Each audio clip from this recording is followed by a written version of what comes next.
Let's talk about the dumbest version. So I was reading Walter Isaacson's, incredible biography of Leonardo da Vinci, and it was pretty interesting. So I finished the book, and in the end of the book, the Walter Isaacson was talking about the conclusion. What can we conclude from being, after we have spent so much time looking into Leonardo da Vinci's life? Because this guy, Leonardo da Vinci, kept notebooks to such an extent that it rivals even the, kind of records we keep. Because Leonardo da Vinci was an illegitimate son of a notary at the time, and he used to keep track of all his stuff, like all his ideas. They were like codified in books, in his notebooks, and these notebooks are like, because he's an artist, it's like they're so well made. Even his scribbles look like they are works of art. So it's like a joke about art students, and the kind of graffiti you'd find in an art student's school is going to be like refined. So it's going to be probably the same stuff. Like it's going to be like a very well drawn, like graffiti. So in the end of that book, like Walter Isaacson says, like we should learn from Leonardo to be more curious in life, to have more wonder in life, and all that stuff.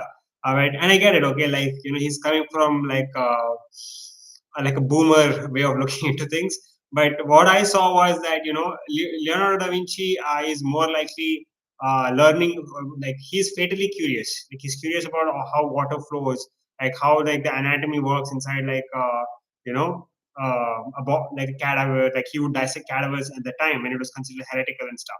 So not exactly heretical, but people would, eyebrows would be raised, like what, why is he dissecting like human beings, like it just wouldn't fit, because this was also the time when Giordano Bruno and people like Galileo like were like punished for their thinking. And like if you were like thinking something else than the church, then you were gonna have a bad time.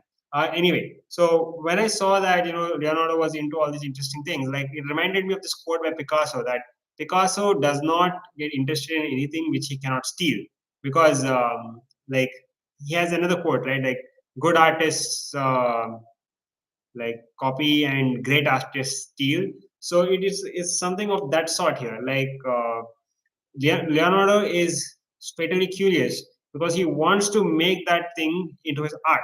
Like even though he keeps saying that he's not an artist, like he's not a sculptor. Like I mean, he doesn't explicitly say it. Like he just wants to give up painting, because in his biography he keeps mentioning that painting is not his first priority. Like he writes a resume for like to apply for patronage, like almost like a job. Okay, and in that he writes like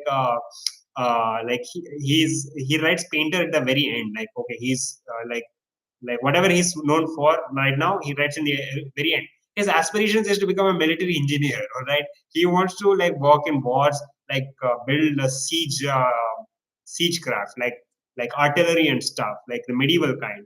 And it sounds like something like a kid would do after watching like Saturday morning cartoons and seeing, oh, like, yeah, I want to be like a military engineer, who builds tanks and, fights and stuff. That's what I feel. Like, that's what the feeling I got when I saw Leonardo da Vinci's notebooks. Like, he is a total nerd. Like, if he was there in the 90s, he would just watch cartoons and, make, siege craft. Like, he would make fighter planes and tanks and stuff.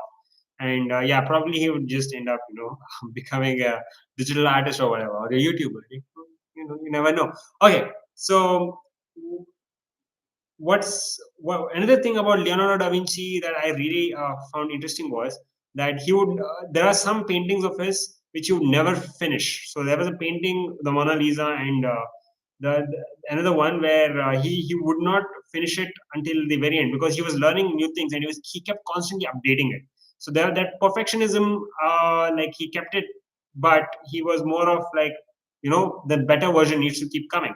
So that perfectionism, right? Like even Steve Jobs, like by the way, Walter Isaacson wrote another biography of Steve Jobs, fantastic biography. You should check it out. So even in Steve Jobs' biography, he talks about how Steve Jobs, uh, you know, fought at like a deadline just to have like a circuit board inside the first Macintosh to look as beautiful as the outer side. So he said something about artists having the creative control over their thing products, and artists need to be perfect. But then he changed that adage to great artists shipping, as in they deliver the products. So in that light, uh, it's something of like a philosophy that even I use. It's like no secret that most of the time artists or creative types, they procrastinate because they are like worried that what the world is going to think about the art they're going to ship. It's not perfect enough. It needs to be perfect. Only then I'll be able to ship it. And the assumption is that once you ship a perfect product, the world will beat a path to your door to like praise you and like shower you with praises. And I have seen this in Instagram several times that artists have these memes about themselves that, hey, you worked so hard on your painting, but at the end of the day, like there are not enough acknowledgement, there is not enough likes. And on the converse side, what I've noticed, like posting 400 like art pieces, like in the past 400 days, I've been just putting up art on Instagram, okay, like constantly. And some days are not great, some days are like crap, okay, the art is crap. Some days the art I believe is really good, okay, like I spend the whole day researching on like how to make this light and shadow work, but nobody likes gives me any acknowledgement. There are no likes on that goddamn painting. And but the next day I am like on a whim, I just make like a three strokes and I just submit it and go do other work that I gotta do like in my schedule. And I come back and I'm like, oh, so many likes, there are comments on it, on how good this art is. So you cannot predict what the market wants. The market will choose it by itself. Like you can do some market research and stuff, but still, like there are some things you just cannot predict. Like even there's something about uh, there's a series of books by Nassim Nicholas Taleb about how like most of the things that have worked out in science and in policy making come out of as a series of like accident.